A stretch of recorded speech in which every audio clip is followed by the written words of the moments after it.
Uh, Mhm. the new Zoom regulations allow them to access all of the recordings, and they're going to use to teach AI to teach robots to use our faces and our wording and so on. So Zoom just changed the regulations, and that means that they own the Zoom recordings. So that's going to have a lot Who of owns it? Zoom or Zoom changed their regulations, and they have the right to access the Zoom recordings and to use the Zoom recordings to train AI. Nice. So that means that like our faces, they will use our faces, they will recognize our faces, and they will understand our cadence and our wording. So do you Zoom just understand changed- what's going on in this? Can you see what's happening? Because we're on screen share. Maybe I should stop screen share. And maybe that's the problem. This whole beginning has been so weird that I don't know what I'm doing. But now does this look normal? Adam Wynn is supposed to be getting back in, but here's this thing. Now this looks sort of normal. Okay, like it's supposed to. Okay. All right. So I think we're functioning. And I beg your pardon, Tariq, you were telling a very interesting thing about planetary emergencies. Yes. Yes.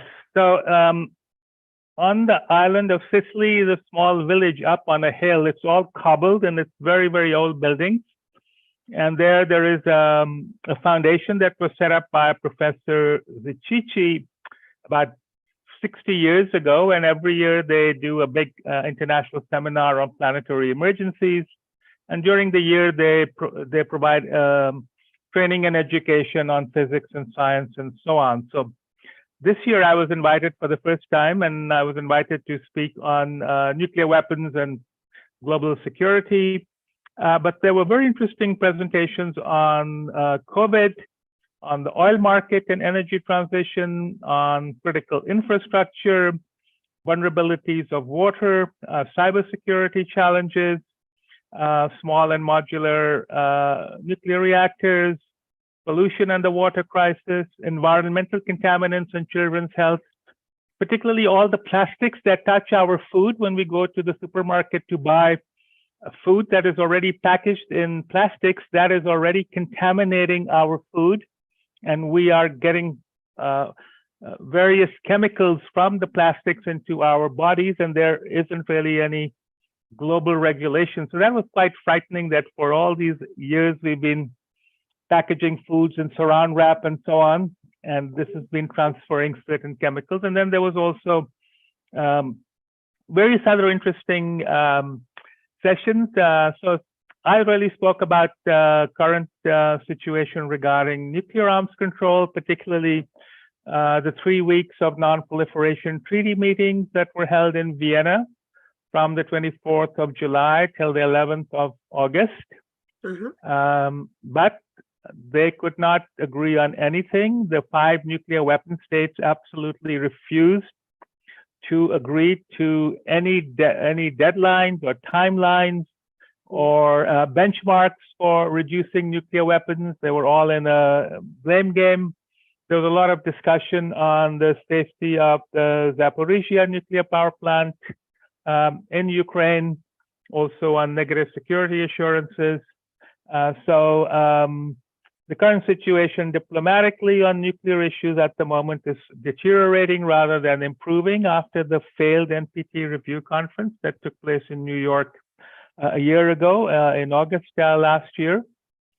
So now the 5 nuclear weapon states in different ways are either modernizing or consolidating their nuclear weapon capabilities. There's only one arms control treaty left standing between Russia and the United States, and that is New START.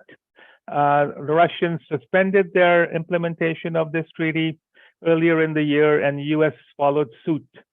So if this treaty collapses, then both sides can double the number of nuclear warheads on their existing delivery systems, that is their ballistic missiles and their bombers. They don't need to make any more missiles or any more bombers. They can just upload more warheads per bomber and per ballistic missile. So this is, again, a very dangerous tendency.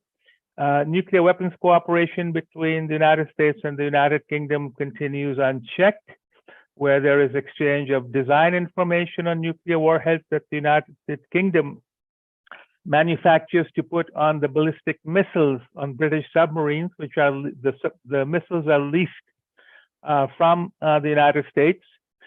When I raise this with Western countries, they all look at me as if I'm stark raving mad. And then the NATO countries that host nuclear weapons in Europe, at the NPT, they came up with a new line, and this is a direct quote, that NATO nuclear weapons have been integrated seamlessly into the Nuclear Non-Proliferation Treaty, and therefore they are completely legitimate and there is no problem. One country hosting these nuclear weapons said that they would invite me to coffee and they would educate me on this situation, on the complete seamless integration of NATO nuclear weapons into the Non-Proliferation Treaty. So I'm waiting for that coffee invitation. And then also with regard to Australia's acquisition of either British or American submarines, nuclear-powered submarines, where there would be up to 2 metric tons or 2,000 kilograms of weapon-grade, highly enriched uranium completely outside of IAEA safeguards. This is also a new looming problem. And unfortunately, the Western countries, in Canada included, are turning a blind eye to this issue as well. Mhm. So I think we need more activism in Canada to get the Canadian government and global affairs to be a little bit more responsible or be more active in promoting arms control and disarmament, and also dealing with these existing challenges instead of dutifully lining up behind so-called alliance solidarity. So I'll stop there for now. Oh, boy. Well, I don't want to stop you, but I sure hate to hear you continue. It's too disappointing. Does anybody, okay, so Canada is not doing anything very progressive, but is there any hope for any NATO country to break the logjam? I mean, I have heard people say that Germany could, well, that was maybe, I don't know. Tell me, is there any country that one should start working on before Canada that seems more promising that way? In NATO? Well, there is the so-called Non-Proliferation and Disarmament Initiative, in which Canada is a member, along with Japan and some other NATO countries, and also Mexico and so on. They had a number of proposals. It was sort of interesting that all of the non-nuclear weapon states, NATO countries included, all were calling for more nuclear disarmament from the 5 nuclear weapon states. All of them in different ways were insisting that the 5 nuclear weapon states need to report on their nuclear weapons activities and to develop a standardized reporting format on numbers of weapons dismantled, on station, on nuclear weapon doctrines, and so on. But again, there was no agreement among the 5 to do so, to report in ways different than what they are doing. The United States, of course, provides the most detailed reports, followed by Britain and France, whose reports are much less detailed. China really doesn't report at all. Russia reports, but it's also very minimalistic. So we really don't have, it's more civil society that provides the information on nuclear weapon holdings and estimates and so on. So there was an animated discussion on improving the access of civil society to NPT meetings. So fortunately, all of the NPT meetings during the second 2 weeks were live cast on UN Web TV, and you can go and find them, the recordings, online still. So that was, I think, a good innovation, where people sitting at home could also follow NPT meetings without necessarily having to travel now to New York, Geneva, or Vienna. Would you put that in the chat box so that people can go there if they want Yeah, to? it's UN Web TV, and every day UN Web TV covers all kinds of UN meetings across various UN stations, including the Security Council. Mhm.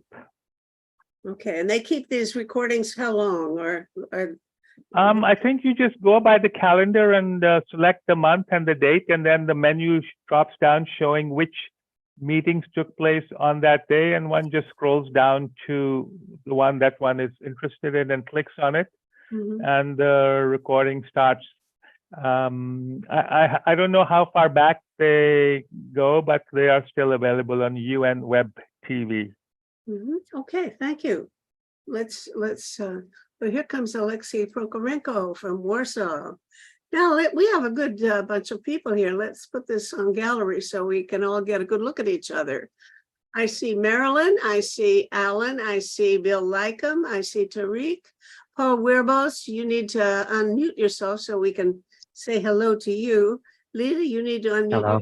yourself. And Alexei's already got his unmuted, and Erica's in the car, so your sound quality isn't the greatest anyway there, Erica, but unmute yourself so we can all say hello, hello.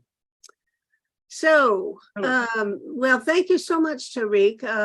I don't think you said a thing that makes me happy, but what else do I expect? What did make me interested is your report on this planetary emergency. Mm-hmm. Yeah.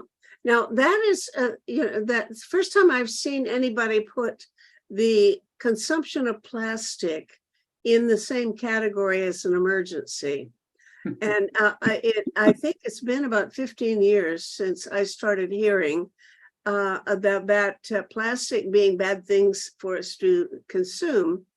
But at that point, it was described as one particular kind of plastic, or at least one category of plastics. That I think it's the stuff that softens the plastic, at least at that point. And I was told that it was having an influence on male fertility, that the sperm counts of men, young men all around the world are decreasing. But that's been several years now. Is that a little bit of what you heard there, or is there a lot more to report on that issue? Oh, that was a point that was made, and the presenter said that in the Western Hemisphere, in 50 years, all the men will not be able to conceive children anymore because of low sperm counts. And also the PET plastic bottles are also not safe, because PET, I don't remember what that stands for. A lot of the new plastic bottles in which people buy water and soft drinks are called PET. And according to the presenter, even the PET bottles are leaching certain chemicals into the contents of those bottles. C as in cat. No, P as in Peter, E as in Edward, and T as in Tom. Okay. Well, now how are we going to know? I mean, I wouldn't know what it usually says on the bottle label what type of plastic it is, where they have the recycling symbol on the plastic bottle, that it can be recycled. And some of them say that they are PET, meaning that they are safer than whatever were the other types of plastic containers. Oh, they are safer. Oh, I thought they were. No, they are not. No, they are not safer. Oh, but they claim to be safer. Oh, and yeah. they're not. And, okay. And according to this presenter, they are not. And then also, one can buy straws that are made of cardboard, but inside is a plastic lining. Or the cartons that we get milk in or other stuff is cardboard or some other reclaimed material, but the inside is a plastic lining to keep the liquid from weakening the structure of the Tetra container or so on. Well, so it was quite scary. I think it's been about 15 years since I first heard that. Yeah. Why would it take so long for an obvious public health hazard to even get public attention at all. I mean, I haven't heard any more lately about that. And of course, I don't think about it unless somebody reminds me to think about it. Well, this presenter portrayed it more in the context of children's health and the health of young children, particularly. So we can go ahead and consume the stuff, and it's too late for us. Is that Well, it? I think the presenter was trying to suggest that we need to find better solutions to plastic packaging. Although it's safer or contains less harmful chemicals than at some point in the past, but they are still not safe enough. Yeah. Well, I'm not even very cooperative when it comes to garbage bags, because, you know, I find that if you buy these these supposedly non-polluting garbage bags, they all break before you get to the garbage chute. And it is not a happy day when that happens. So I hoard these. They're not even bringing them to me anymore. They're now using paper bags, and the man putting them on my counter said they break. So he's had paper bags that have broken because they're not strong enough to carry all the stuff that I buy at this exorbitant price. So my goodness, what a topic we have started off with. Okay, thank you, Tariq. If you have anything to add, you've got the floor. So No, but I was thinking perhaps Erica might want to comment on this new NATO line that NATO nuclear weapons have been seamlessly integrated into the Non-Proliferation Treaty. yes, Erica, are you still with us? I don't think so. I think she's, oh, here you go. Yeah, Erica, tell us what you think. You got to unmute yourself though. You're muted. Oh, can you hear me now? Mm-hmm. Okay. I was mentioning that a few things that Tariq touched on. Number one, I read the Reaching Critical Will newsletter, and that by Ray Atchison and others helps to bring the news every day and also every week of the NPT Review Conference Preparatory Committee. So it's called Reaching Critical Will, and you can get it by email. And I found it to be extremely useful over the years to tell us about each government's approach, less so about NATO's approach. And Tariq mentioned the Zaporizhzhia nuclear power plant. I wrote an op-ed for the Hill Times last week on that, which they featured in their weekly newspaper on page 11. And as a result, my university featured it and so on. It was about Zaporizhzhia and then also what can be done. And I suggested the United Nations Emergency Peace Service that would be established only for the power plant. Obviously, Ukraine and Russia would not agree to it, but the idea was that there would be some sort of a UNEPS that would be put in place now.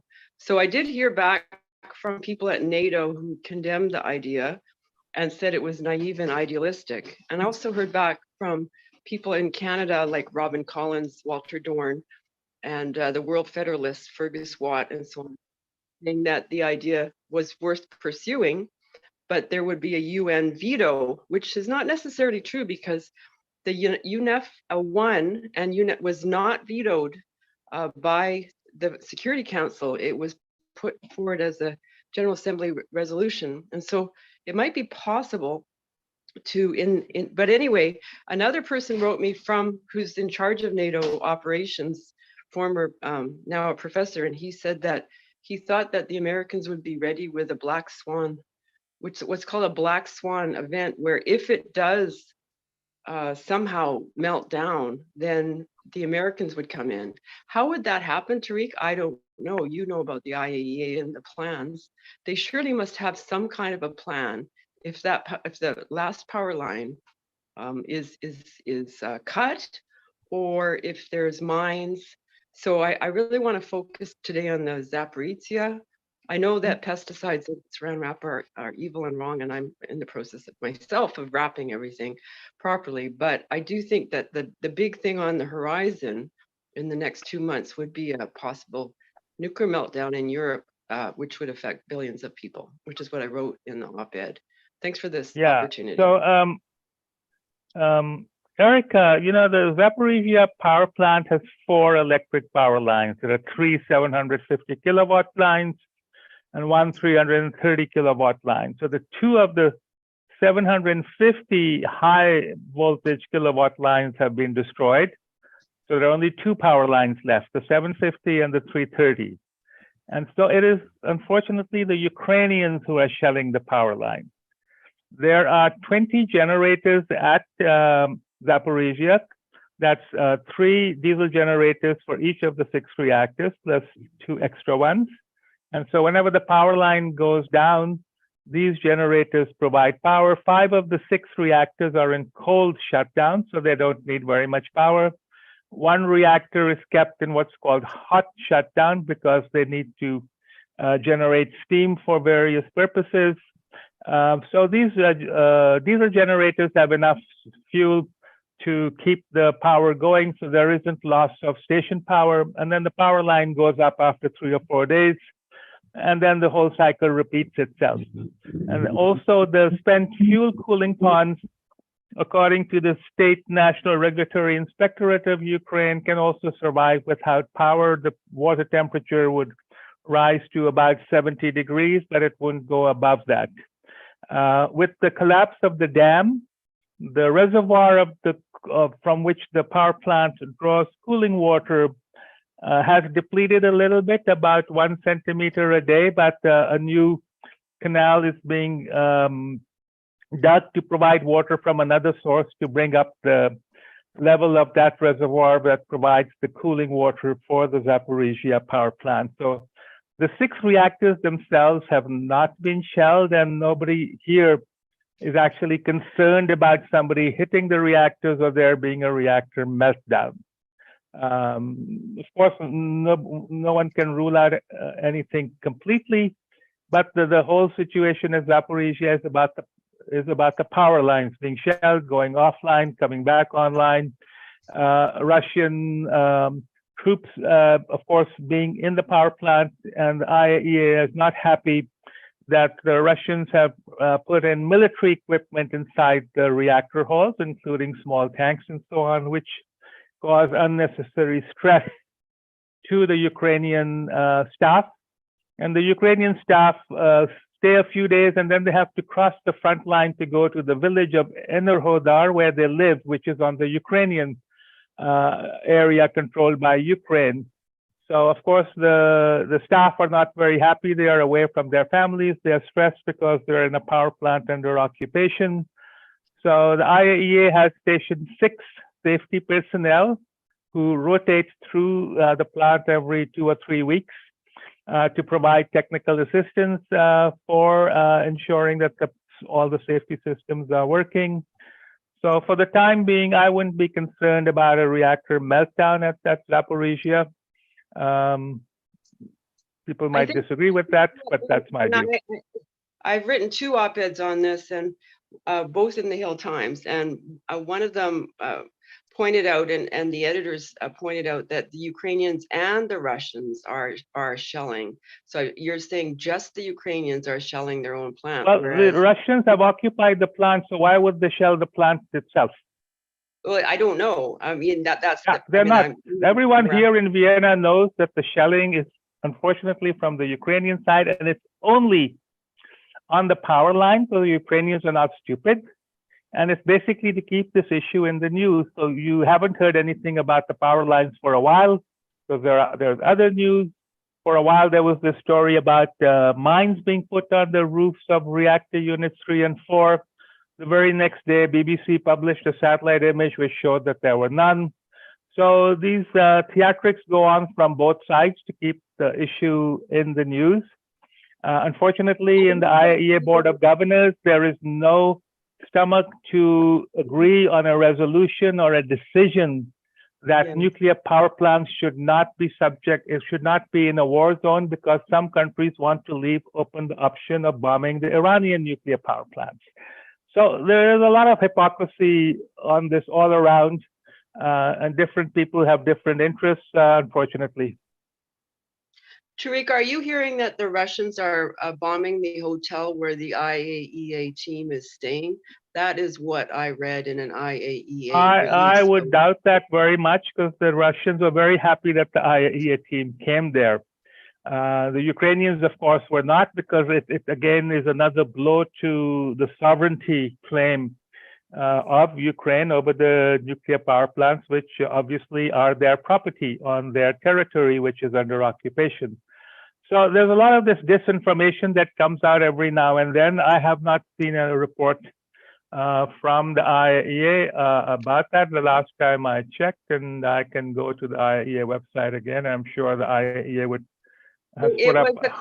was a quote from a UN official on the IAEA press release. So I used it, but I ended up cutting it because I only had 700 words. So essentially the female, I remember it was a female UN official claiming that the Russians were bombing the hotel where the IAEA team is staying. So that's quite serious, but I can send you that, but we don't need to get into that. But I think the main we're worried about is reactor 4, which I understand last week was going into cold storage. Yeah, so they're switching the reactors from cold storage to hot storage. IAEA wants all reactors to be in cold storage, but and to have an alternative source to generate the steam that is needed. Can you explain what's the difference? Cold and hot storage. That's not familiar to me. Well, in a cold storage, the reactor is completely shut down, and therefore it does not need, it is not generating much heat other than that from the fuel which is already in the reactor. In a hot shutdown, it means that it is basically ticking over and it's not producing electricity. It's producing a very minimal amount of steam for various purposes. Can both types of storage have a meltdown? I'm sorry?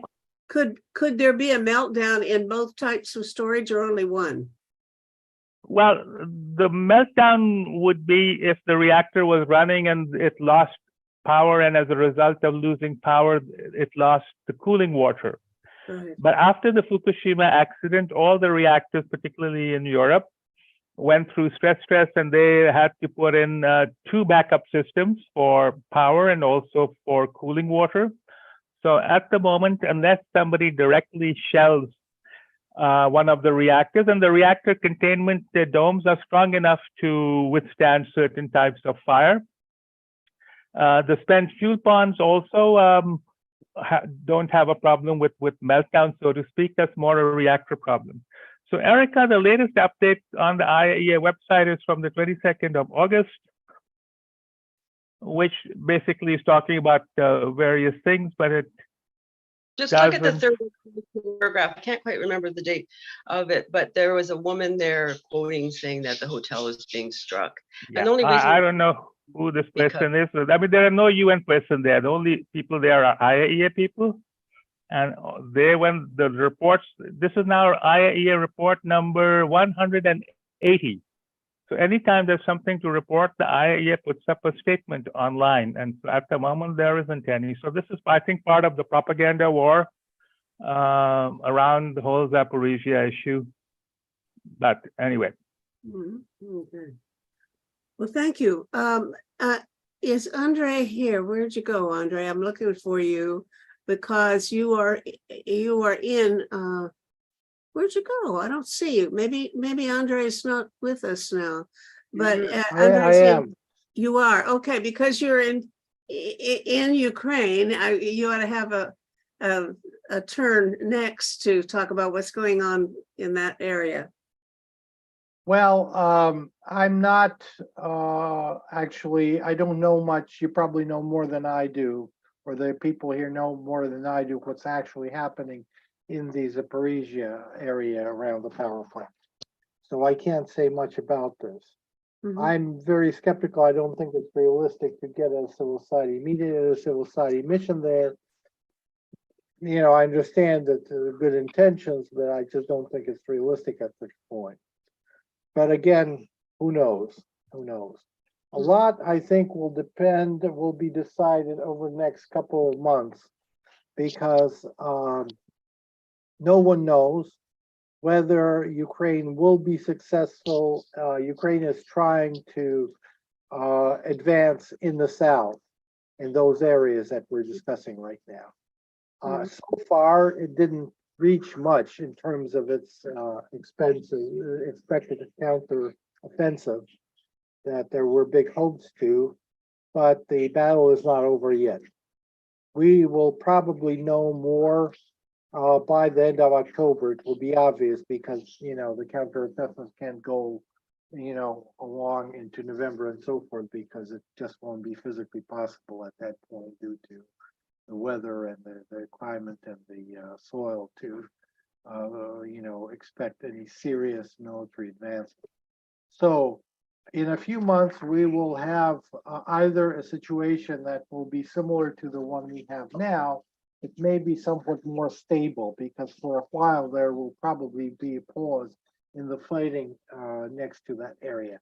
Or it might change drastically. And, you know, if Ukraine is successful, then of course, you know, the power plant will change hands and will become again under Ukrainian control. So Your either loudness, if you could lean at the mic a little closer, so. I'm speaking right into the mic now. I don't know. Yeah, Do you that's hear me? better. That's better. Keep going. So basically what I'm saying is that probably toward the second half of October, we will see whether the situation is similar to the way it is today, or if it is different in that particular area around the Zaporizhia power plant, because that is exactly the area where today Ukrainian military is trying to go on the offensive. And so far it had limited successes, but the battle is going on, and it will probably go on till mid-October or so. And, you know, then it will be clear whether the Ukrainians were successful or not.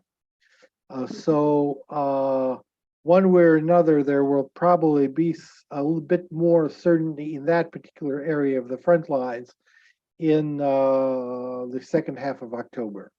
Well, now I read or have the impression from, I don't know where, that one reason they're not making much progress is that they didn't get the planes they say they needed. They've been complaining all along that they really, really need planes. Now, I think Denmark and maybe somebody else has offered to give them planes. I don't imagine they can get them and get everybody trained and ready to use them.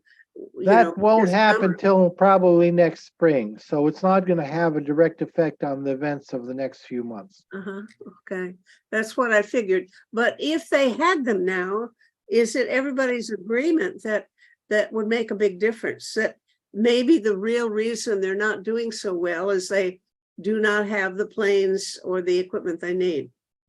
This is a war we don't know. We simply don't know.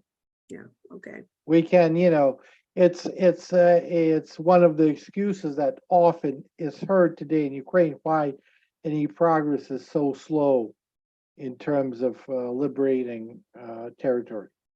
But you know, is that true? Will planes be a game changer, or will it just, you know, not lead to much? Who knows? It's impossible to predict. Okay, now that while I've got you pinned down, let me change to a different question because I had there's a party a couple of days ago here, and we're having another party on Tuesday to which you're all invited by Zoom. But the thing was that some of the people there were talking about having had indirect contact with the peace movement in Russia and in Ukraine. And my impression is there ain't no such thing, that it's not possible for people to be anything like organized enough to call them a peace movement. You might find a few people here or there, but could they interact enough? Tell me, is it possible for any group of people to continue functioning as doing peace work? I'm thinking, for example, what's happened with the Moscow-Helsinki group? I had a conversation about a year ago with Dmitry Makarov, who was, I think, in Voronezh. Is he, and I think that Ponomarov had already left the country a couple of years ago. Do people all have to flee the way you did? Or are there people still able to function at all as a peace activists in Russia? Yeah, I Hello. think Alexei will know, will say Yeah. more about that for Russia. Alexei, you want to speak? I take it you haven't Yes, answered. I just can say a couple of words as far as I know the situation. First of all, hello everyone. Hello, dear colleagues and friends, and I'm happy to be here once again 1 month later. As for the situation in Russia, I would say that it's not really possible to do anything openly in that country right now, because all independent, more or less independent organizations or initiatives have been closed down,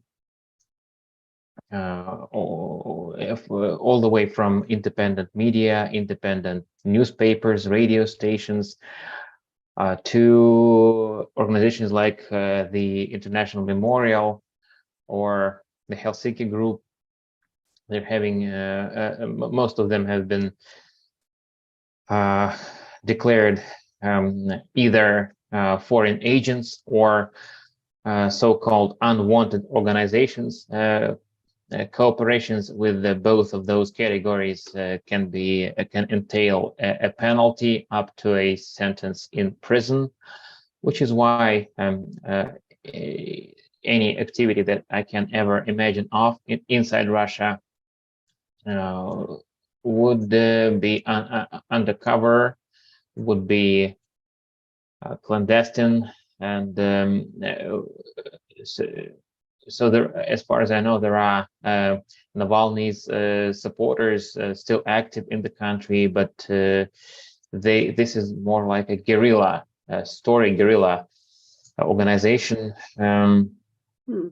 No, there's no open discussions on any matters. For example, Greenpeace has been declared a foreign agent and an unwanted organization, and if you cooperate with them, cooperations may range from being employed by that organization to, for example, being interviewed by its people. So it's very widely understood.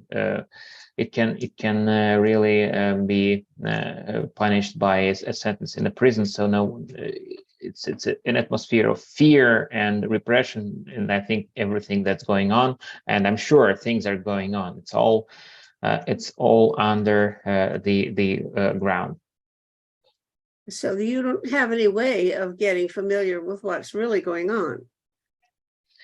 Well, I hear anecdotal evidence from my friends, from my fellow thinkers, from my colleagues, and people do things, but there's no open discussion about that. It's more like a guerrilla story. Okay. Andrei, how about in Ukraine? We were talking about the attitude of Ukrainian peace workers, and I said, as far as I'm concerned, they all support Zelensky's approach, except for I do know of some guy named Yuri, starts with an S, who's I think quite a Solozhenko, yeah. pacifist. Yeah, I know him. We talk about what that's like. How many people? Well, are you in touch with those folks, and do you even get along with those folks? With whom? Well, with the people who I would say are real old-fashioned pacifists, I try to get along with everyone. That's my approach. I believe that people who are sincere pacifists certainly should have their rights protected in Ukraine. And the fact that they are under some pressure right now, and there have been some charges against Fury, certainly isn't a good sign. However, we should also remember that this is nothing compared to the absolutely criminal behavior of the Russian government compared to anyone in Russia who shows any sign of dissent. There's just a long list of thousands and thousands of cases. Mhm. So I definitely am on the side of Yuri and his colleagues who stand for the right not to for pacifism in Ukraine. I think it's a big mistake if Ukrainian authorities try to put forward any charges against them and so forth. I also understand the position of the majority of Ukrainian civil society that is in support of armed struggle today to liberate their country that was invaded. I try to press, and that's my position, that what I'm saying is I'm not against armed struggle, but I try to say that there are many other things that can be done non-violently that can bring help Ukraine, like nonviolent struggle, or like seeing, stop demonizing all Russian people, which is a big political mistake I think that Ukraine has done today, and try to find allies within Russian society itself. So there is a lot that can be done, as well as a more thought through policy toward Ukrainian citizens who are today under occupation, especially those who have been under Russian control for the last 9 years in the Donbass and in Crimea. Mhm. So that's definitely things that can be done. Again, I respect the position of different groups in Ukraine, and I hope that the Ukrainian government will have enough sense not to go, against a handful of pacifists that they do have in the country today. Thank But you. again, it's important to understand. We hear about some negative things happening in Ukraine, and unfortunately, that's true. But we also should keep in mind that these same things, when you look at Russia, are worse 1,000-fold, Yeah. not more. Got it. Thank you. Okay, I think we should give room to a wider conversation now. We've talked to almost an hour, close to it. I'm glad to see some old faces that I was a little bit worried about. Peter Wadhams, I'm delighted that you're with us. Are you feeling better? I know Peter's been in hospital. How are you doing now?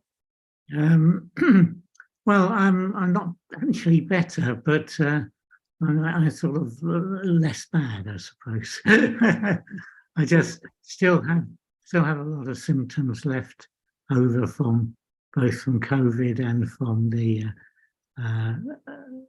other thing I've got, which is the Yeah, well, I'm sure that we all are pulling for you and hoping you're feeling better. Just keep us posted on how you're doing. right. I take heart from the fact that you're here with us. I can see you at least. Yeah. And I want to say hi to Paul Werbos also. Paul, unmute yourself because I want to ask you what you've been up to. I've been getting messages from aboard a ship or someplace where you've been cruising, and Paul and Peter you've both worked together a little bit. I think maybe, I don't know whether you've ever finished whatever project you were doing together, but you're going to write something jointly. Paul, how are you and what's going on in your world? Well, I share the same world with you guys, All right. and there have been incredible ups and downs. There are days when I feel like we're all going to die, and days when I figure we've got hope of fixing things.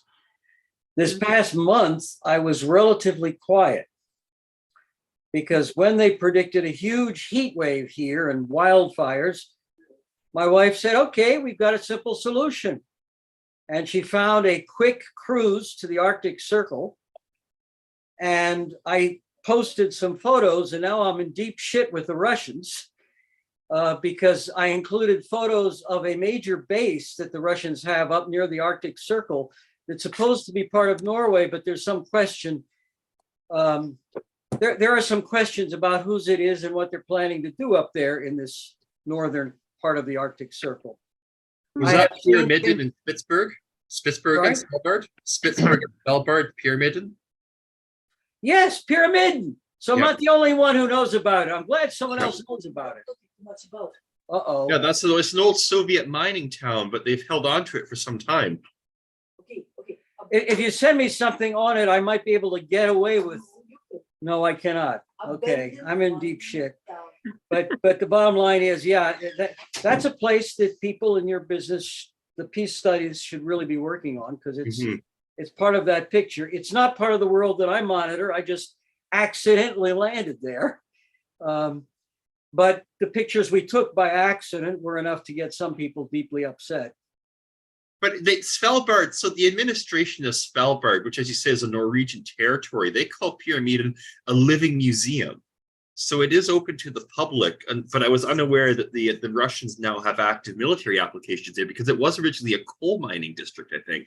But they've turned it into a bit of a museum. I'm not claiming that they have an active military operation there. I am not claiming that. Now, as for what they do have, apparently there's some sensitivities about it. Oh dear, okay.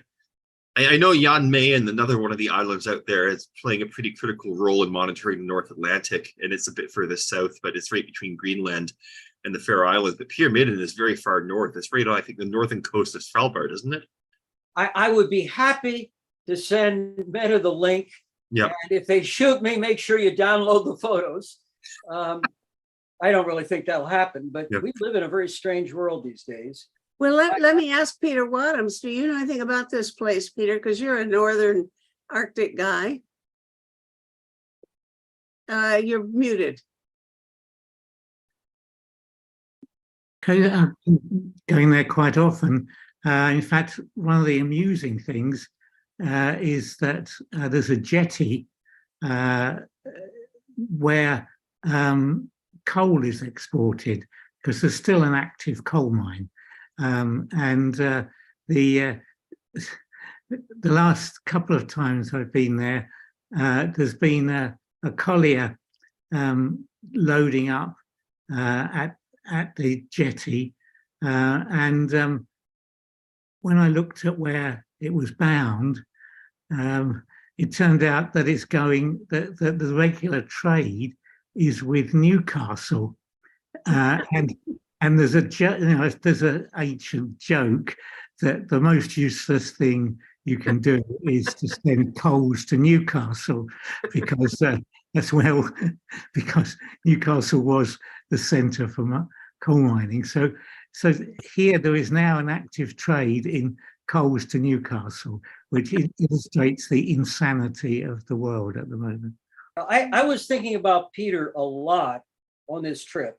If I had better internet connection, I would have been in touch. But, you know, even satellites have problems as you get to the Arctic Circle. But one of the things I learned was that there had been a massive plan by a very serious businessman that would dump fertilizer to exactly the right channel of the Gulf Stream to accelerate the kind of things Peter Ward has been talking about. We could have been in trouble with a really serious ocean problem years ago, except the man had mysterious, strange, bad luck. And they were all wondering, where did this mysterious bad luck come from? And they're still trying to figure it out. But thanks to the mysterious bad luck, they didn't dump a whole bunch of phosphates right where the archaea would just love to eat them up. Hmm. So this was a very interesting trip. Oh my. Okay, well, I thank think you both. Pyramiden has also the world record for the northernmost statue of Lenin. And I think the statue is still there in the community, whereas in most former Soviet places, Lenin was pulled down decades ago. There's a famous photo of Lenin's head in the parking lot of a KFC outside Moscow. That's one of the photos I got in trouble with. I have pictures proving that what you're saying is true and a few other things. Yeah, well, in fact, as I understand it, they're going around putting statues back up of not only Lenin, but also of even Stalin. Oh boy. So we don't need to go there. Leda had her hand up a long time ago, and I've made you Yeah. wait. So now you get to speak, Leda. I was just wondering, is there any chance of starting negotiations? Have they fought their guts inside out, both of them, to decide to start negotiations? And also, I read somewhere, I don't know if there's any truth to it. I mean, other members in the group may know better. I read that Biden wants to get elected, like Bush way back, and that's why he invaded Iraq. So this is why he said that they want the NATO to expand, and this would lead to a war in Ukraine, because we didn't have. That is the presidents of the U.S. to get elected, they need a war. And when, for example, when Reagan was in trouble, his popularity was going down. He invaded, I think, was it Panama or something like that? Grenada. So I was wondering if there is any truth to this. For example, Biden said that about 3 months after the beginning of the war, he said when there was a meeting about negotiations and all of that in Turkey, actually, southern Turkey, Biden said that no, now it's the opportunity to weaken Russia. That's why we're not going to negotiate. So there's no hope, like if that's the mentality. But could it be any truth to the fact that he wants to get elected again? That's why he wants a war. Mhm. That's what I You read. wanna answer that? I'm not sure if it's true or what. If there is any You truth. know, maybe I'm closer to Washington, D.C. than anyone else on this call. Mhm. Yes. I have some right to make my speculations. I am very worried about the coming year. I've been focusing more on the climate and internet issues, as Meta knows. We all have to specialize. But I've been feeling very guilty that we are entering a period where there are other conflicts that really demand a lot of more complete attention. But I would say the biggest conflict we are worried about right here, to be honest, is 2024. And the conflict between such strange personalities as Donald Trump and Biden, both suffering from medical problems, both heavily reliant on outside advisors. That's the biggest concern here. There are actually people here who are worried about the possibility of race war in the United States. We don't know how it's going to turn out, and it's not my specialty, but sometimes I feel guilty because I have to pay attention to other issues, which are also life or death. Thank you, Paul. That's cheering. I feel better already. Anybody else on this one?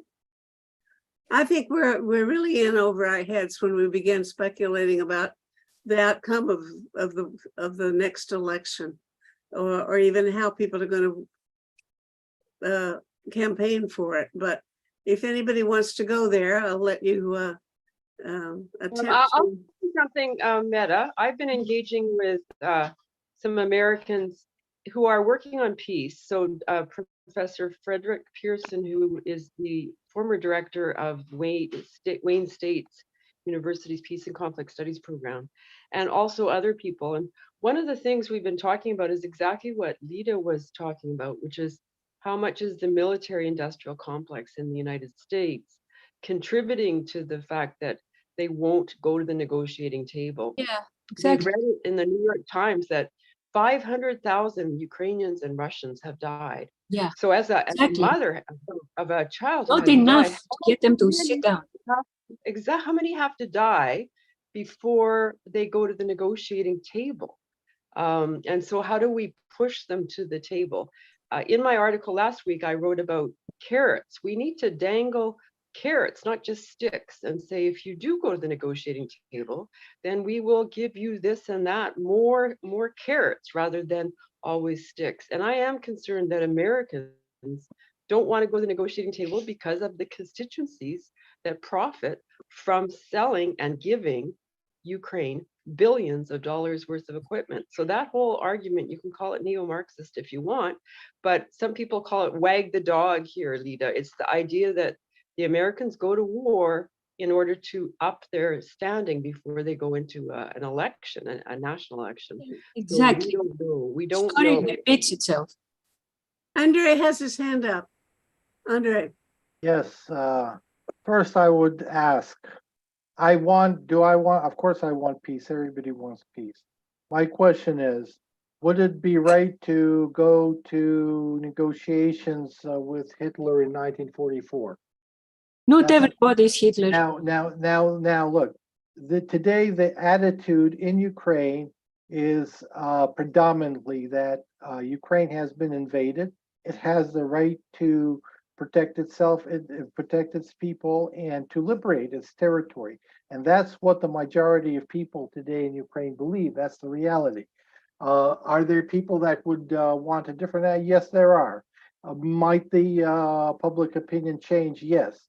But this war is not continued by the U.S. It's not a war of the U.S. military-industrial complex. It's I'm not saying aggressive that. war that was I'm saying imposed on Ukraine. Ukraine by Putin and his government, and by the regime and for the Kremlin that actually has been fighting his own people for over 20 years now. You know, he was all these 20 years, he was fighting against his own people. He was killing his own people for the last 9 years, but especially for the last year and a half, without any doubt, in mass, he has been fighting a war against Ukraine. So that's the reality we face today, and we need to understand this. It's not a proxy war. The people in Ukraine have agency.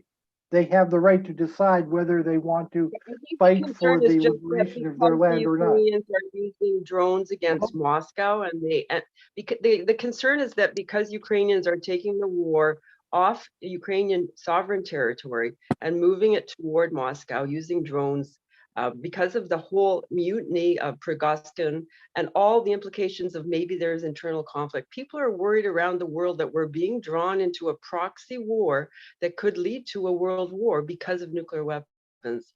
And so it's time to go to the negotiating table. It doesn't mean that there's going to be a frozen conflict. It doesn't mean that Ukraine will necessarily lose. It's just time to get to the table. Look, I don't mind negotiations, obviously. I'm for negotiations. However, I believe that people, I just today listened to a program where some guy from Washington and someone that probably, knows what he's speaking about, has been speaking about exactly what you mentioned, the fears that,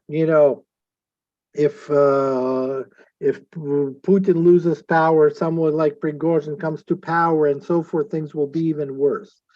I think these fears have no basis for one simple reason.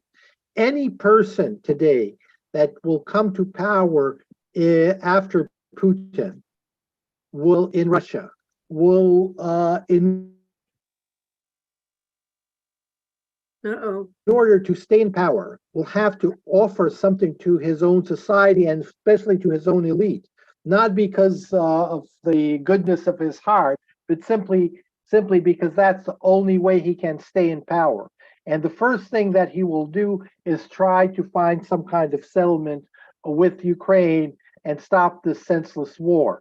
That's as soon as Putin's gone, whoever else is, he might be worse than Putin personally, but he will need to do that if he doesn't want to stay in power. If Prigozhin would take Moscow on June 24th, the war would end in June.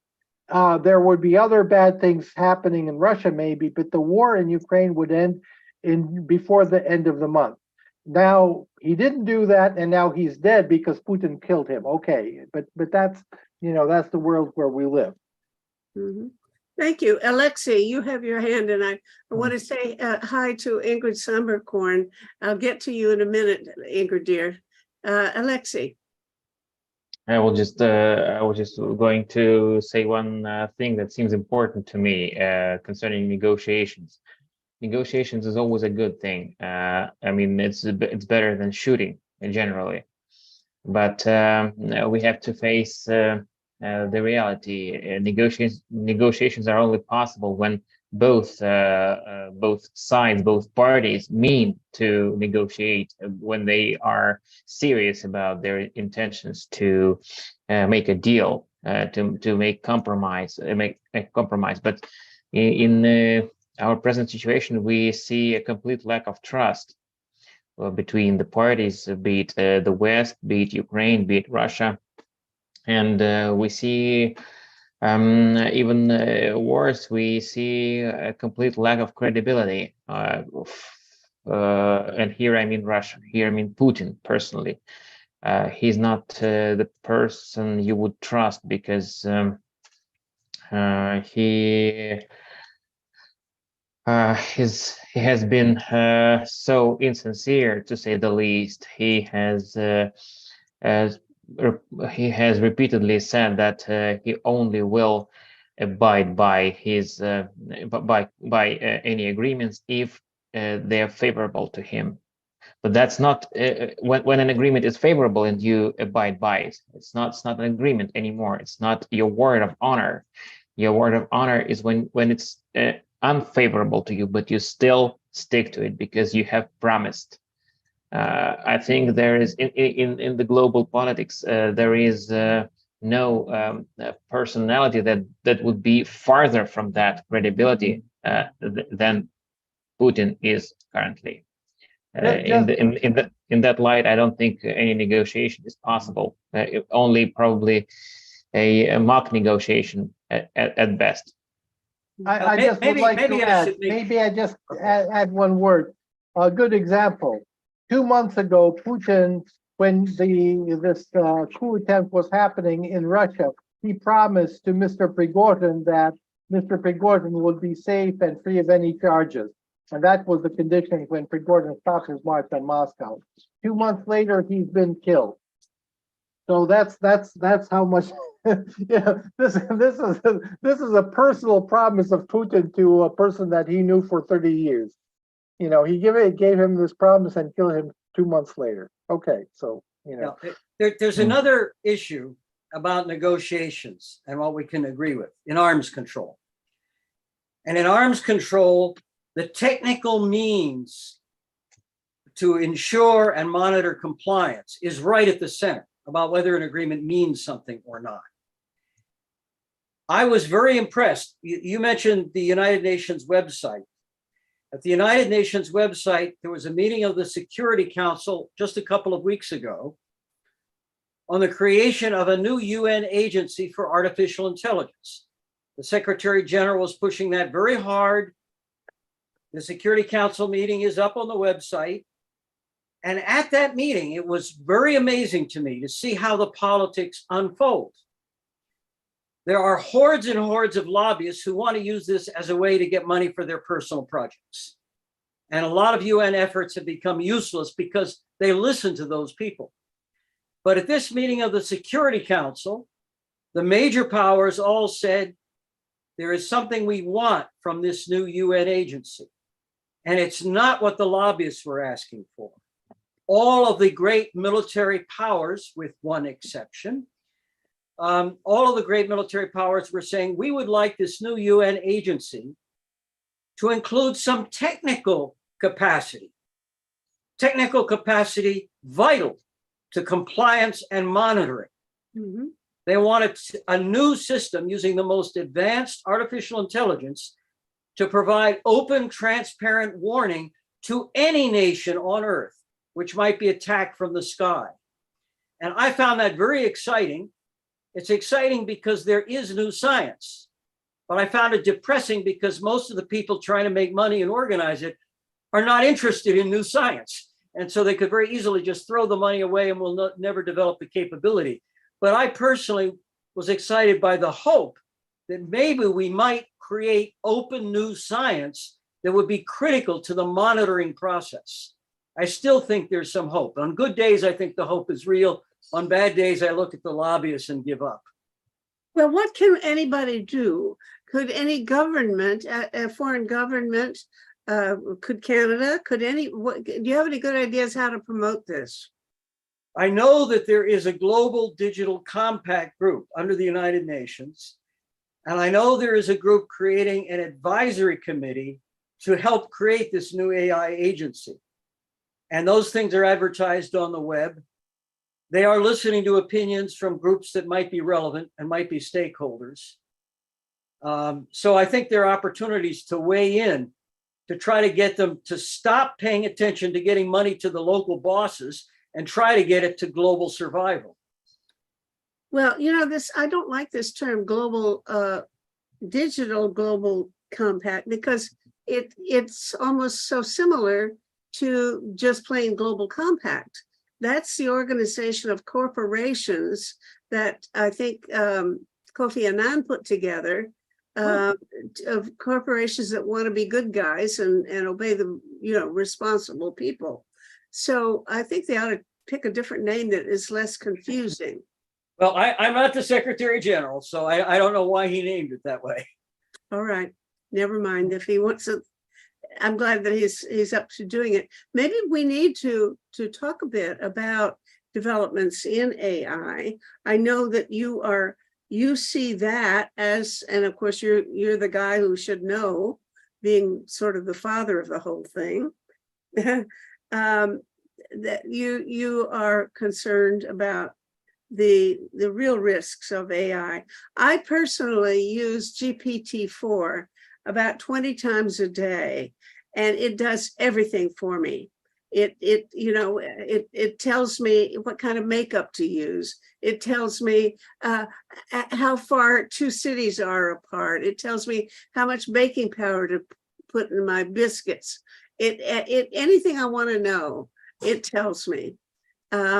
Yesterday, I was using it, and it gave me a good suggestion. It said, "Why don't you do web scraping?" And I didn't know what web scraping was, but I looked it up, and yeah, that's something I should use. And it knew what I needed to do and was giving me good tips. Oh, I am so happy with this thing. It's so good. And I can't believe that everybody is scared of it. I think it's my best friend already. So, okay, yeah, no, there's a huge amount of debate. And this is one of the two issues I really have put energy into. But one of the things that terrifies me is how much people know, which is not true. Bottom line, there are a lot of things that commentators will tell you about AI, for good or ill, in either direction, that are totally incorrect. And it's kind of scary. I think people are making money by pretending to know stuff they don't know.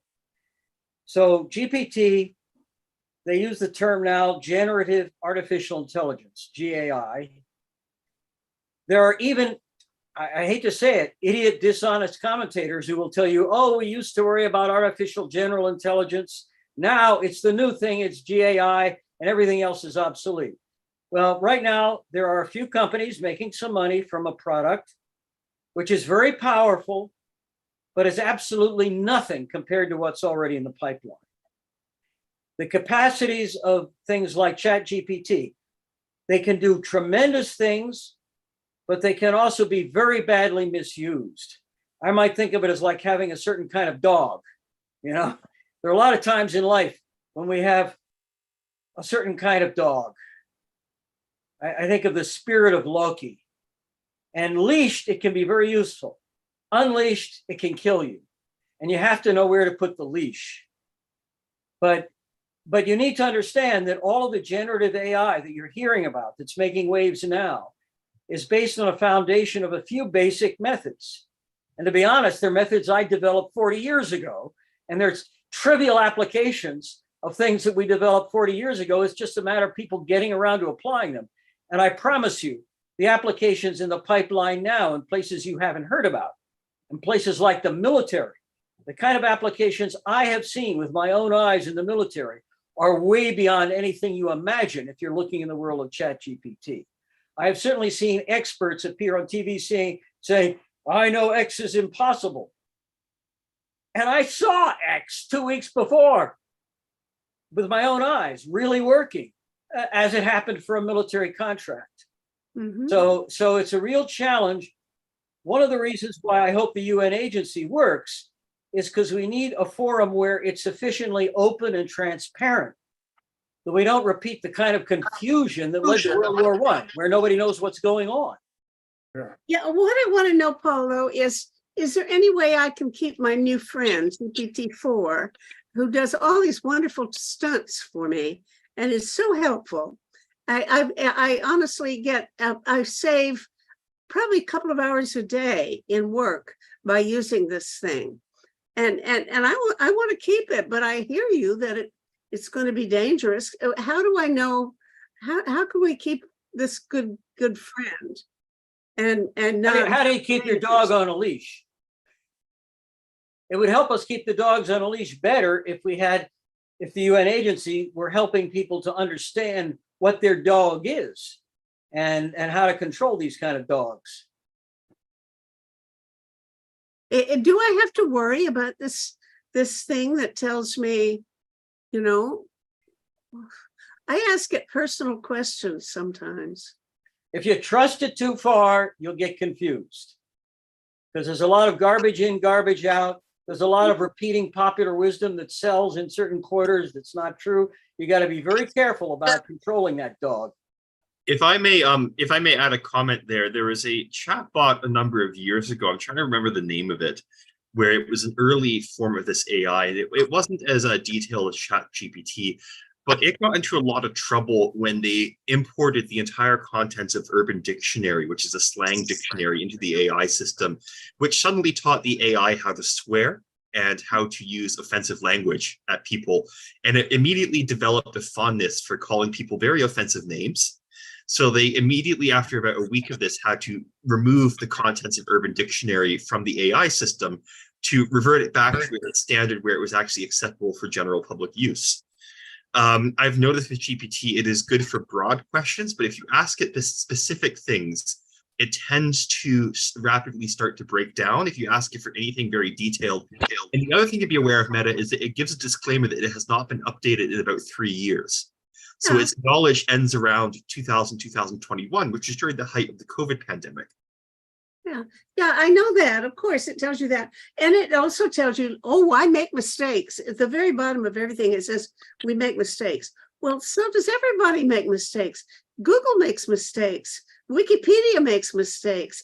I make mistakes, and you make more than your share. So I don't blame people for making mistakes. If I don't blame them anywhere more than I would blame, anybody else.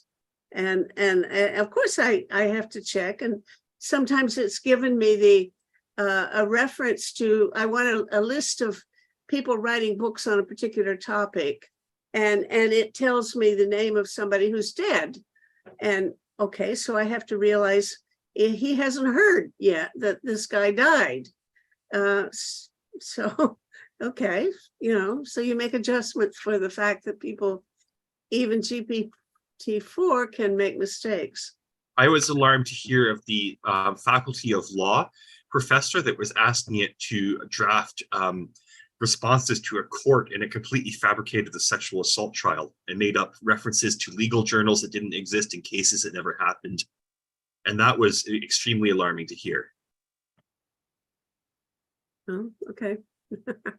I don't know. Anyway, I've led this conversation astray, and we've been neglecting a lot of people who probably want to talk about your particular issues. So let's see who's here. Some people have already given up hope and gone away. People who were here a few minutes ago have gone away. Charles Tarber, how are you, and how are things in Vukovar, Croatia? Well, I don't know if people know, but I had a rather serious operation about 2 months ago now. You had a personal surgery? Yes, I had my aortic valve was replaced, and so I'm still recovering a bit. You say you I did too last January. What? Oh, you had it last January? Yes, January 30. Aortic Yeah. valve, 2 bypasses, part of the aorta, 5 hours open heart surgery. Something like that I had. I know too. what you mean. So you So- both had it. Well, I certainly did, and Leda is saying that she had it too, so, but it's encouraging to see that you've recovered, Leda. Yes, and have to exercise a lot. And Exactly. yeah, I mean, it's been several months, but now what I do is I skip rope to exercise. Now Yeah, I have trouble and with, how are you feeling? sorry, How are you feeling? How are you feeling? I am feeling much better than before. Sometimes I am really euphoric, I would say, unless I need to take those drugs for heart failure. And then I feel tired, dizzy, nauseated. Nah, no good. I have tried 3 different ones, but I feel better without any drugs.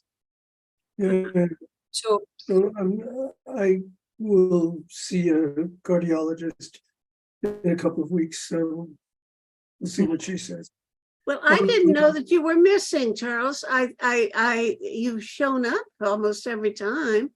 So maybe a month ago, did you miss us? I don't know. I was there for about 10 minutes. I see. Well, welcome back. I didn't Thank realize that you've been through the ringer. Okay, thank you both. I can tell you, I was feeling very, very well. After the first 2 months, I was flying, Mhm. very happy. But then I was told I have to take drugs for blood for I mean, part of the problem could be that's unusual is that my blood pressure is too low, and those drugs reduce blood pressure. That's why I feel dizzy. But anyway, you may be happy with those. I don't know. I'd like to ask Alan Haber how things are in Ann Arbor. What's going on with you folks? Well, thank you, Meta and all. I'm actually in a little village of 500 people in Burgundy, France. Oh, I've been for the last month and a half or two. And we'll be back in Ann Arbor after the Labor Day holiday. is that where Odile is from? That's where Odile, we're in her family house of 1666 carved in the roof beam. And we just No, today. I've meant to ask you. Her name is Huguenot, right? And Huguenot. is this the name they adopted because of their religion? Is she Yeah, was exactly. the family a Huguenot family? Yeah, exactly where the Huguenot actual connection came in the family is a little unclear. There's some relics of that time, but the founder of this house was the organizer of the Radical Socialist Party in the Revolution of 1848. So Odile comes from a vibration of change the world. Mhm. Mhm. And is definitely a dissenter on most fronts of conformity. Well, what is village like in life like in Burgundy these It's days? very, very quiet, and there's no news of the outer world. It's the old commons is somewhat privatized, but it's an agricultural area, and the bakery unfortunately closed. The little taqueria across the street didn't get enough business to support itself. Anyhow, it's a small town. I once spent a week in a little town, not too close to there though. It was called Condom, Condom. I think this may have had some historical connection, but I There's a dildo with In olden days, there were 6 factories here, we heard, that made wooden shoes. Oh, So, yeah. but none of that remains. Okay. It's an agricultural area, and many people work in the neighboring town of Chalon on the Stone River. So, Well, it sounds like a good way to spend August, so I'm glad you're enjoying it. Let's go to California and talk to Marilyn and Bill. See how the animals are I doing. did want to say a couple things as Yeah. to what's going on.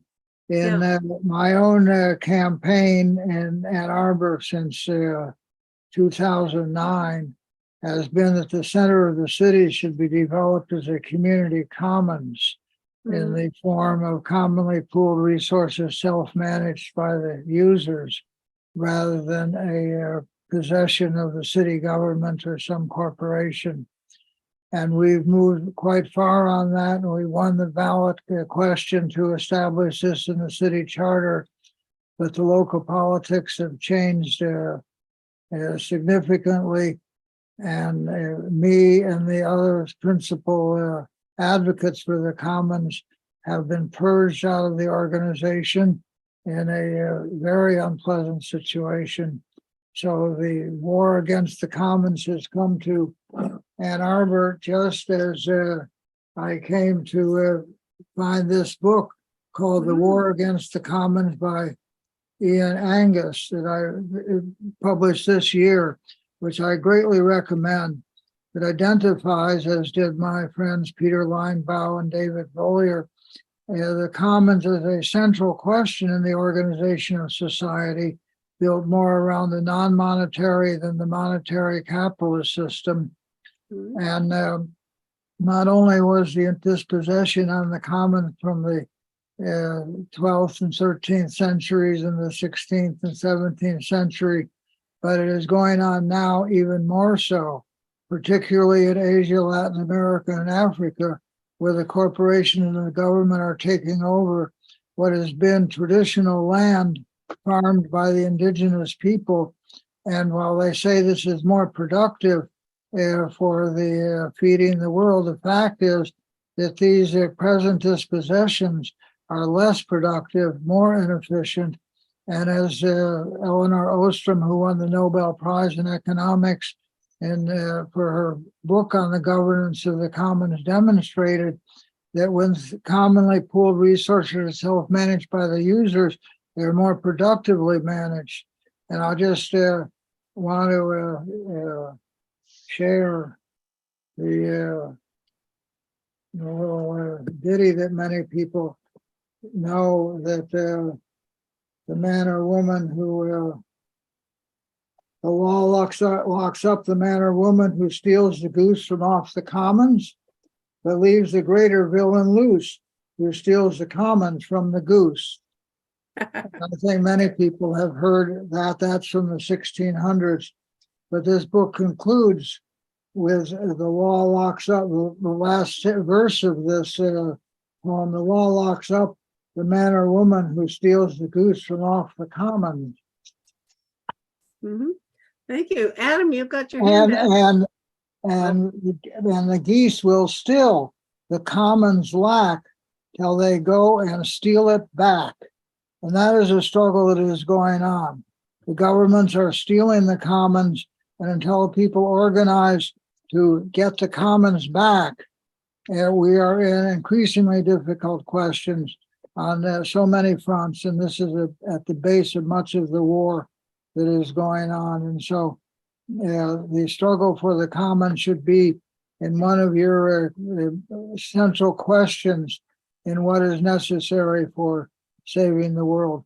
And I'll note also the Women's International League for Peace and Freedom, their Disarm Committee, has been dealing with peace questions, and they have several proposals now toward how to organize for a world peace treaty, a woman-led organizational effort toward a peace treaty that engages all the outstanding questions and puts them on the peace table. Well, what I want is somebody who can give me a solution of how you're going to enforce any kind of international law. We already have a law forbidding aggression. That should take care of almost everything, including the war of Russia against Ukraine, which was in every sense of the word an aggression, but there is no way to enforce it. And so why have another treaty if you can't enforce it? We Well, don't have any that mechanism. that is what a treaty would develop. And one of the projects they're considering called Project for Enduring Peace is to describe more accurately and effectively how there is an enforcement mechanism for agreements that people. What's your proposal for how to enforce international law? I'm only representing with the conversation that's going on, but I'll be glad at the next September World Global to report on how this process is going on. I think it's very important. And Okay. as you know, I am a maker of the peace table. That because if there's a treaty, it's going to be have a meeting, and there'll be no meeting without a table, and the table has to be something of beauty and design that is receptive to all outstanding questions. I So, haven't seen your Megiddo table. Is that it? yes, Well, I'm happy to look at it.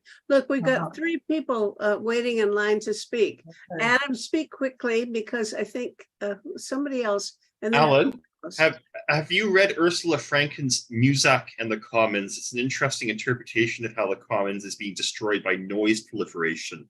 It's a specific spin-off of, I think, what you're reading. And Ursula Franklin was very disturbed by the fact that whenever you go into a public space now, you're bombarded with noise, whether it be ambient music, commercial advertising, all sorts of different things.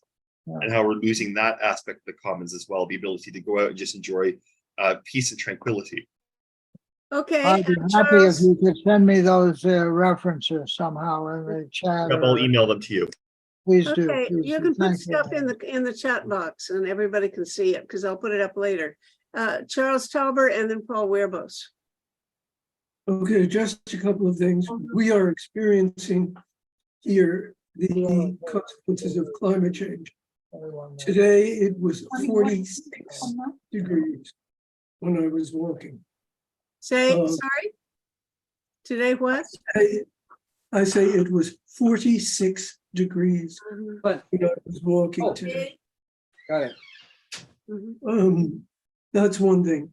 The other thing is, as I continually say every time I'm here, nobody is really dealing with the traumatic experiences and the conflict things, particularly in Africa. We're talking here about Ukraine and Europe, but we're not really talking about what is happening in places like Congo, Liberia, etc. And this is extremely important. So yeah. Also, I am in the process of writing 2 layperson's guides, which we will put out on the website free as soon as they're finished. One is on communication. It will be a self-paced online course. And the other, which I've just about started, is the one on psychology and trauma and how to deal with it at a very local level. So expect those things when they come Thank you, up. Charles. They Okay. will come pretty soon. So Good. Well, take care of yourself now. Okay, let's go to Paul Werbos. And then I want to greet Victor Koganyasny. So Victor, you'll get a turn to speak in a minute, but Paul. Yeah, so I agree very strongly with this point about the indigenous people and the management of agriculture. There was a time 2 years ago when the IEEE gave me a mandate to talk to people who really know about all the dimensions of climate problems at a level of depth which was way beyond what I see in these lobby groups.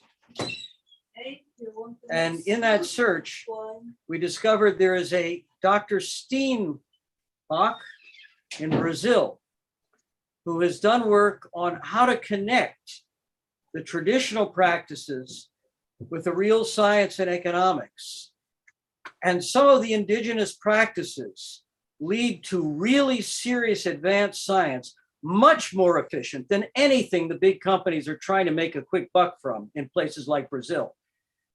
I was hoping that a new president in Brazil would bring us back to groups like Steenbach.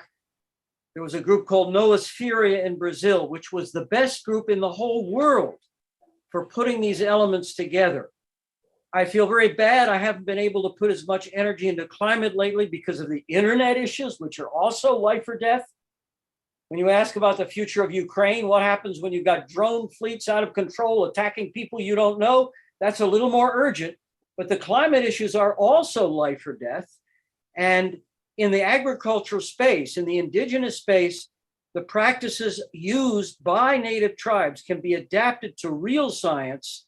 And I believe that Steenbach in Brazil, writing in Portuguese, had really critical ideas the rest of the world could benefit from a lot if only we worked harder to get the right information from the grassroots to the policy level.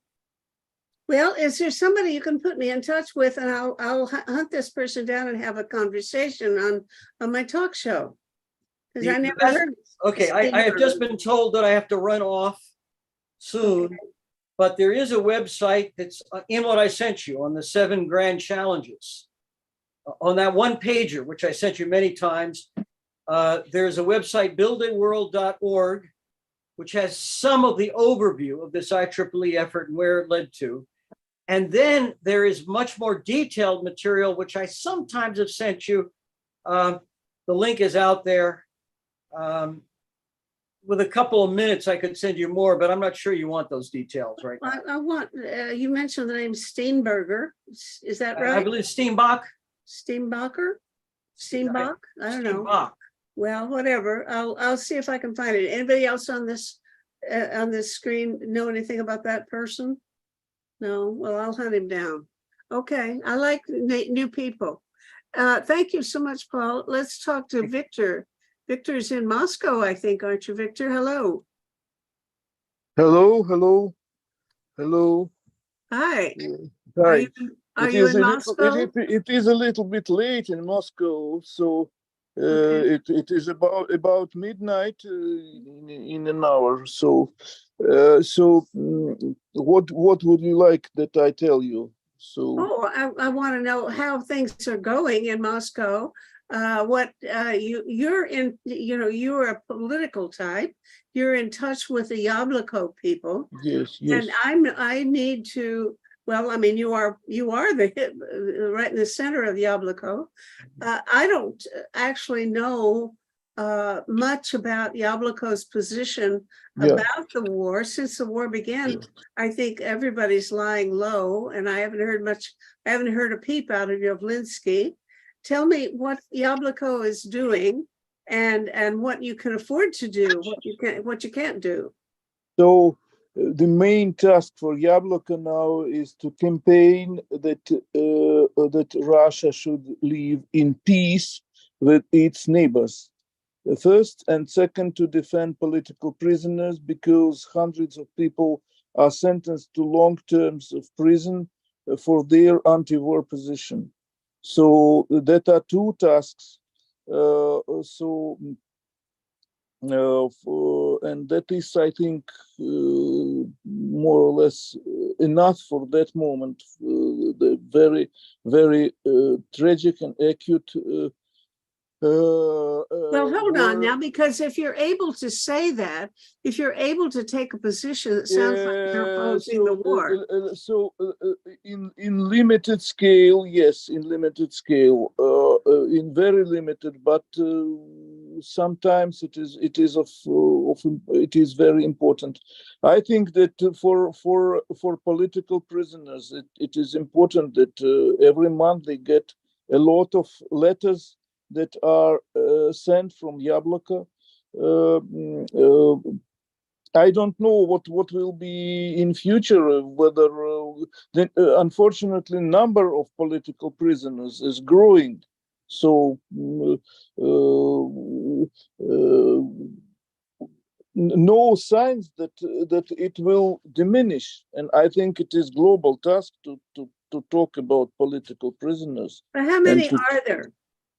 So that is about 600 people throughout Russia that are sentenced for 7 years and more of prison, just past year and this year, for their criticizing of the war in Ukraine. So 600 people are only this past year and this year are imprisoned for 7 years and for more long term. The 7 years is the smallest, the most shortest term of imprisonment. So another way of repression that is more or less soft is assigning people as so-called foreign agents. So that are also many people that are called now foreign agents. They are not imprisoned, they are not under investigation, but they are discriminated in their options.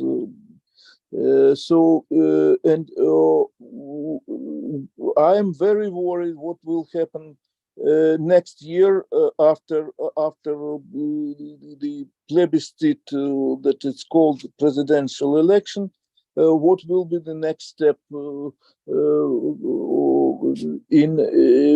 in battle with Ukraine and in internal political situation in Russia? So that are two questions, two main questions. That are some hopes that in some months negotiation may start between Putin and Western leaders concerning Ukraine.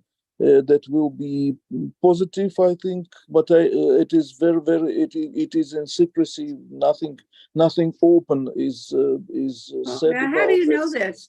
This is a rumor, or do you have? Rumors, absolutely rumors, but insisted rumors that previously there were no such rumors, and Erdogan are trying much to do that. So, but nobody knows something exactly. Nobody knows. The big question is what will happen after coming March in spring. What will happen with presidential elections and further what will be the internal what will be with the war situation and what will be the internal development of Russia. Well, thank you, Meta. So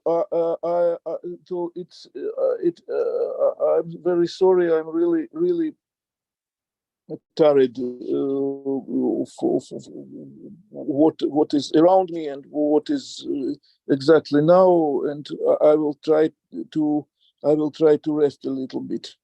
Okay, you rest, but if you feel like writing anything, of course I want to remind everybody that we have this website and people aren't using it enough. You really, if you go there and you post something, it will, and it can create quite a good conversation or quite a good discussion on the line. So please feel free to go to, I think a section, there's a page on war and weapons, and you go to the comments section. I should put this, make this available on the at the end of this show. I'll post, if you just hang on when you watch the edited version. I'll put up the links that you need to use to get directly to the comments that the place where you can post your comments and have this conversation. So it'd be very helpful to hear from you, Victor. Thank you. Also, now I did ask about Yavlinsky. I haven't heard a peep out of him. Is he okay, and is he speaking? So he's continuing to lead Yabloko. he is not chairman of the party, but he continues to be the leader, politically the leader. I'm sorry. Слушаю. Да. Да, открою сейчас, открою. Да, сейчас. So Okay, I so- tell you, will you send me, I'll send you an email. Would you send me his email address? So I can. Okay, I will do that. Yes. Okay, thank you. Yes, he has no much room to express his position, but we are together, and we are still continuing to do something, and I consider important things. I think that is of serious importance for Thank you today so and for the much. future. Yeah. Okay. Thank you, good Mette. wishes. Thank you. All right, appreciate having you here, Victor. You take care now. And Thank you. let me see, I want to give Marilyn and Bill a chance. We only have about 8 minutes All right, to well, finish up. actually, what Bill is doing is more exciting, what's happened with him lately. So what I'm doing right now is not as exciting as what he's doing. So Okay, Bill? anyway, Well, one of the things that I wanted to say was that it sounds to me like the political leaders of our planet are on the verge of insanity. But given that, I had an incident arise on Thursday, I think it was. For those who don't know, I conduct a long-term study of the gray fox. Well, in doing that, I also run across other critters that are out there. Now, what I'm really talking about is the web of life that we're embedded in here. And one of the things that happened in this valley, Santa Clara Valley, was that in 1855, the last beaver was killed, and they have only recently returned, let me put it that way. And I have my trail cameras along Matadero Creek. And we had a pair of beavers move into there last year. Now, everybody was waiting to see if this pair of beavers was going to have any babies. On Thursday, one of my trail cameras, this was at night, picked up a baby beaver outside of the creek. It was on dry land. And that caused a big stir. It got into the press, into one of the local newspapers around here, and then it was picked up by ABC Channel 7 out of San Francisco and distributed nationally. The story of this little beaver, a beaver hadn't been seen in that creek for over 160 years. But now we have a little one, at least one, maybe more. And that's going to improve the web of life in that whole ecosystem down there. And I'll leave it just at that. That's good news. Hooray. Well, you need more than one. We got to go get some baby beavers someplace else and bring them to make friends with your baby beaver, right? Well, in a couple of years, that baby beaver will disperse, and it will probably go north along the San Francisco Bay and come to inhabit the San Francisco Creek, which is just north from here. Oh. They are going to populate the whole rim of the San Francisco Bay. All the Now, how are you going to do that? You need some more than one, don't you? Oh yeah, but it's going to take a few years to do that. Okay. They're going to do it on their own. I'm not going to be able to step in there and say. No, if you only have one baby beaver, you need I know physiology. I know you got to have two different kinds of sexes. If you want babies, you got to have two kinds. Yeah, well, what's happening, what's gonna happen, what is happening, it's in the process right now, is that there's a migration of beavers coming out of the South Bay, Guadalupe River, Coyote Creek, that feed into the San Francisco Bay. And that's where the beavers are I originally. thought you said there weren't any, that this was a unique one. Yeah, well, since prior to 1980, there were none. And in 1980, the California Department of Fish and Wildlife imported a group of beavers into Los Gatos Creek. Now, the beavers that are in Matadero Creek, which is some miles away, have their dispersal. They're young that have dispersed and Oh, okay. and are going into the. Okay. It'll be okay, Meta. All right, hooray for you. Good, thank you. Yeah. Okay, listen, we don't have much time left, but I want to say hello to my dear longtime friend Ingrid Sommerkorn, who is muted and she's got her camera turned off too. Ingrid, so far as I see your name though, so I know you're here. And I've known Ingrid since, well, let me think. I think when I was at Harvard in 1970. In the early 70s it was. Early 70s. That's, Do you understand? I can't.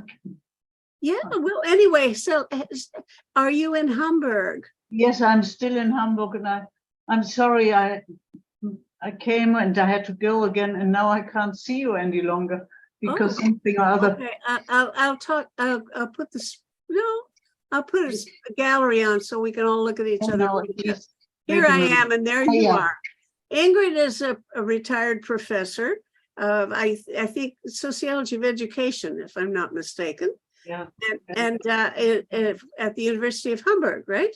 Yes, that's right. Good. All right. How are things? Everybody of you, to all of you, I enjoyed listening to parts of your conversation. So Tell me how things are in Hamburg or in Germany in general. What's going on in the world? even here, our AfD, our right-wing party, the Alternative for Germany, Yeah. they are getting stronger and stronger. About Really? 1% of the population. You know, it's the autocratic societies or non-democratic societies. They're spreading and spreading. So I can't talk about the whole of Germany as yet. Anyway, it's getting, people are disenchanted, dissatisfied, and our coalition partner, the Greens, especially the Greens, they're trying to do their best, but then we have the Liberals as part of the coalition, and they are geared to a special clientele, you know, so they don't see eye to eye on lots of things. So they convey the picture, the image so everybody thinks we have got a government that can't govern because they only fight with one another and so on. I can't talk about Germany, it's too much of a problem. Right. But now you're saying that since the election, well, I mean, the present government's only been in power for about a year, right? And it's not, it's floundering. Is that the situation? It's not doing a very good job of it, or people are not happy with it, or what? Well, both. I think they're trying to do their best, but you know, but then the Liberals, they're really so anxious that they gain less than 5% of the electorate. And in Germany, we have that, what do you call it? That barrier. If you don't gain 5%, you don't get into into parliament or so. And so they're really trying to strengthen their profile. They say no to more or less everything. For example, I'm just to give you a tiny example. On our streets, we don't have a limit to 130 kilometers on the streets like in France and all other European states. And in the States too, I don't know about Canada, but I'm sure you can't drive as fast as you want to on your national. Well, Germany has always allowed people to drive faster than I think they should have. Exactly. I think, but it's the liberals who say no, because it wouldn't be fair to tell other people what they should be doing. So, There was just a big controversy here in Toronto where we lowered the speeds on main streets from 50 to 40 to 30 kilometers an hour because they found that difference of even 20 kilometers an hour can save lives when people get hit by a car. Exactly. Okay, our time is up, but I have not given Joe Hayward Hayes. You're the only person who hasn't had a chance to speak. So you have about 1 minute if you have something you can say. The big news here is the fact that we now have in Peterborough 350 pollinator gardens planted. And this is a huge, it's now becoming a staple, and people are really seeing through the absurdity of lawns and knowing that a beautiful pollinator garden can support our threatened creatures that are pollinating, like butterflies and bees and hummingbirds. I just saw a hummingbird before this show started. So that's the good news, that people coming together in community can begin to make a difference. Beautiful. Thank you. Okay, well, I have 3 minutes after 4, so I usually try to let people go at 4.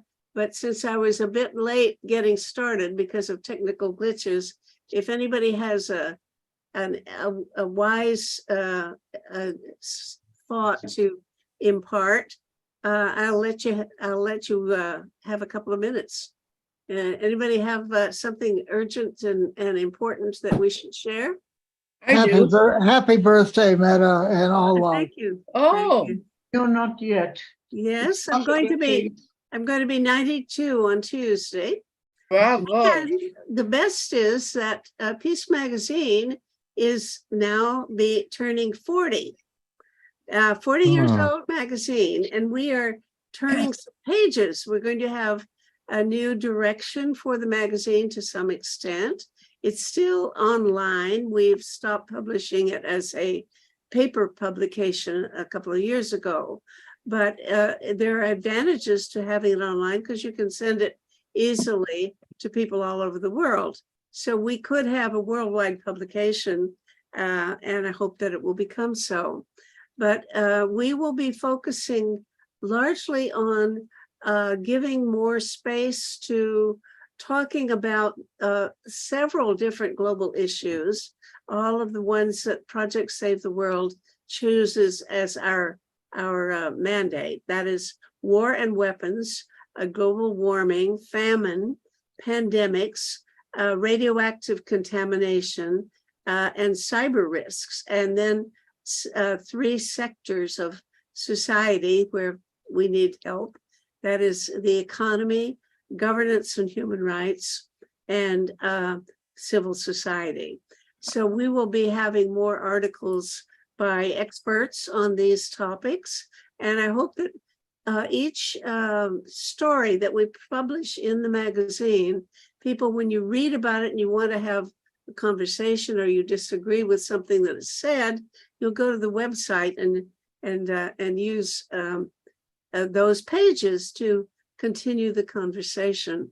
So at the end of the show, I'm going to put up some links so you'll know where to go if you want to comment on either this conversation today or any of the future topics that we, as Peace Magazine and as Project Save the World, will continue to address.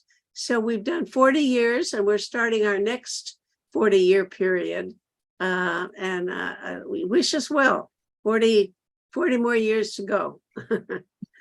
So thank you all. And it's wonderful to see Ingrid in particular. It's been about 5 years since I saw you, Ingrid. So come and see me another time. Reality, yeah. All right. Thank you, guys. And I'll see you in a month, the last Sunday of every month.